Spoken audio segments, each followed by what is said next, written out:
stuff up together. I had been doing like the story of the Mahatmyam and then a separate video of how the Ashtanga series relates, but I don't think that's going to happen today. So, 5th chapter is the hymn, and significant in that chapter, what's cool is the Devi actually comes out of the body of Parvati. She is bathing in the river, and she's like, oh, you know, what's happening here? And she answers her own question, and a goddess comes out of her, a sheath of her, which I'm sure there's, you know, all kinds of significance about that. I don't understand that, but that's what happens.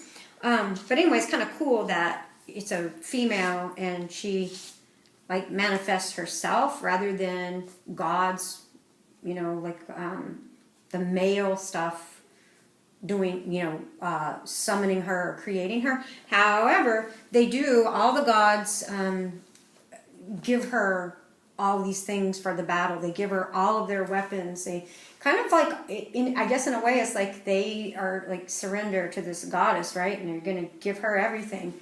And she gets ready to battle, and she battles. I think there's how many battles? I think so. The first guy she battles is Dhumralochana. Oh, and so here's the other thing: is Shumba and Nishumba have everything, and so one of their dudes says, "Hey, you know, we saw. I think it's actually Chanda and Munda, passion and anger."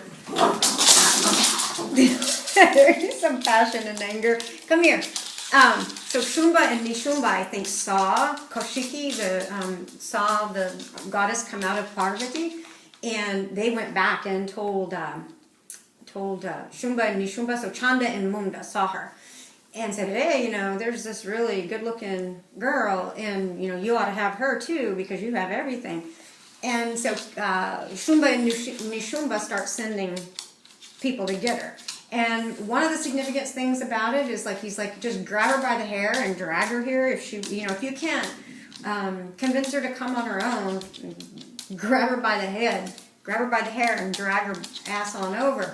And so the first guy that comes is this guy, Dhumralochana, and tries to ask her nicely. And she's like, oh, you know, I'm sorry. When I was a young girl, I made this vow that I wouldn't go with anybody, you know, unless like they came to me first, and something like that. And so, I mean, I think the symbolism is that, you know, this dude who thinks he's so great and he's, you know, got everything, has to realize that, you know, he can't have her. You know, if he wants to have her, he's got to surrender all of his power. He's got to realize that he doesn't have the power for that, something like that.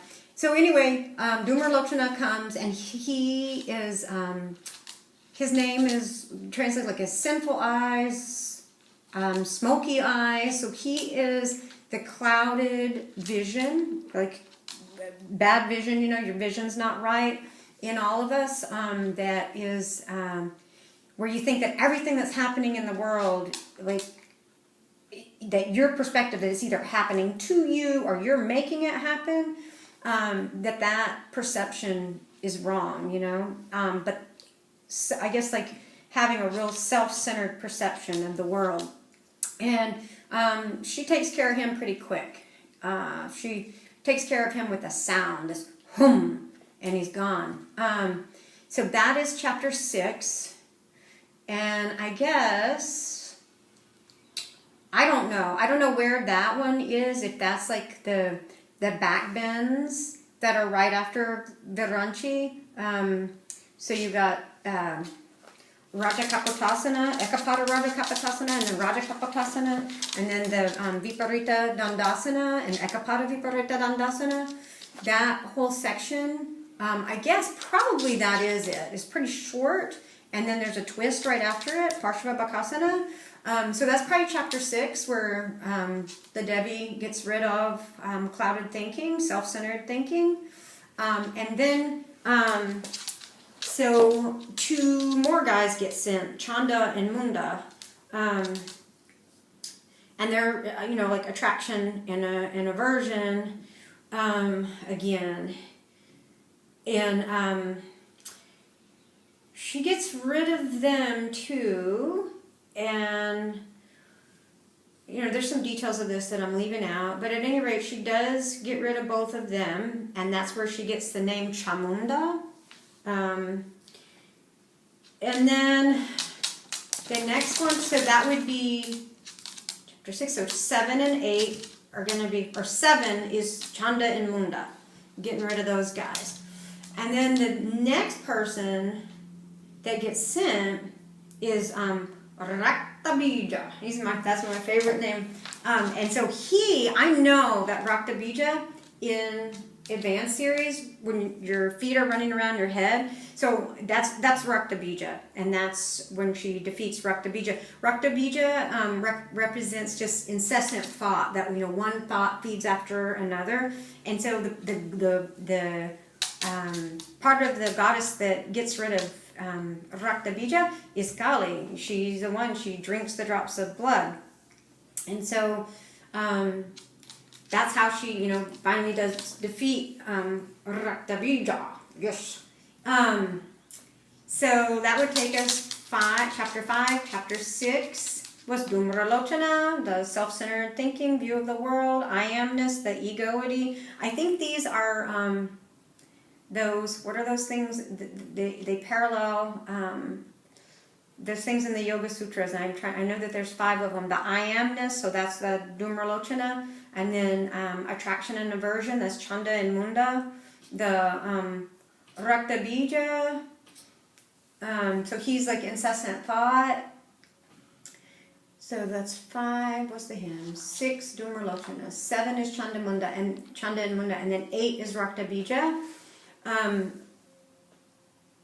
So if 8 is Raktabija, and that's the running around the head, there's a series of bows in the A series, so I think that has to be one of the battles. And that series of bows,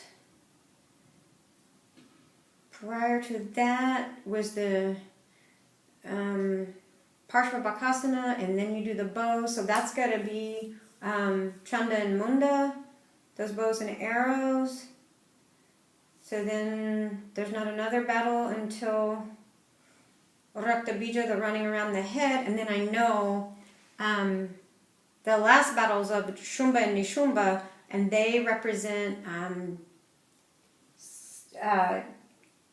the self, like conceit, or the deprecation, and like being self-aggrandizement, self-conceit, and then self-deprecation.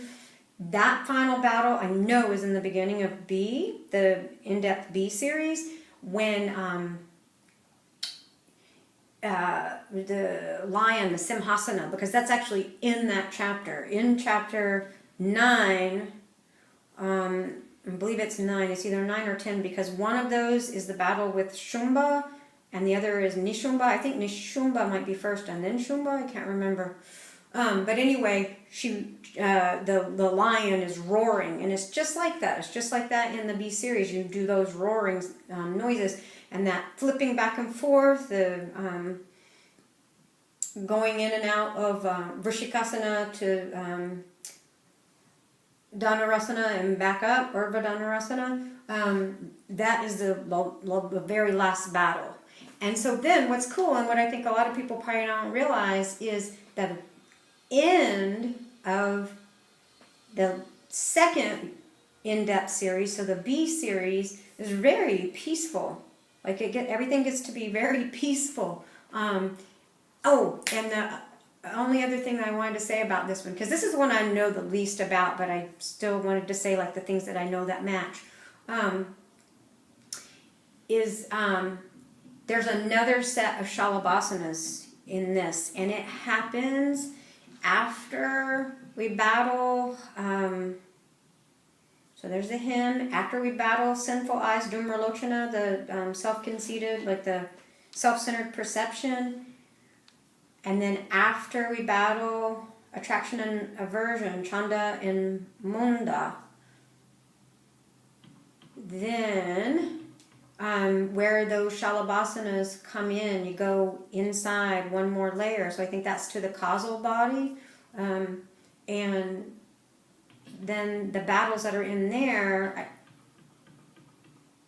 Yeah, Rakta Bija is inside there. The incessant thought is inside there. And then, so would be,